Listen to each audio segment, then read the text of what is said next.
Higit pa sa pagiging alaga ang naging turing ng isang batang babae sa isang kalabaw sa Libona, Bukidnon. Ang kanilang farm-tastic friendship. Suwan sa report ni Ian Cruz. Ibahin niyo ang batang ito sa mga nakalaro niyo. Not your typical girl. Ang kakaiba niyang kaubigan.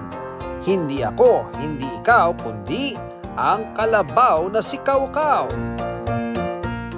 Hindi lang binubusog sa damo, sagana pa sa hugs and kisses ni Jewel si Kawkaw. Pero paano nga bang naging close ang dalawa?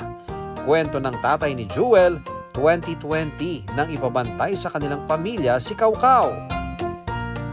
At para sa safety, di raw nila ito napalapit sa anak. Pero ang pangamba, napawi ng maging maamo si Kawkaw kay Jewel. Doon na nagsimulang sumakses ang kanilang friendship. At kahit simpleng paglalaro, kulitan at pag-aalaga, nagbunga ng walang katumbas na pagkakaibigan. Ian Cruz nagbabalita para sa GMA Integrated News.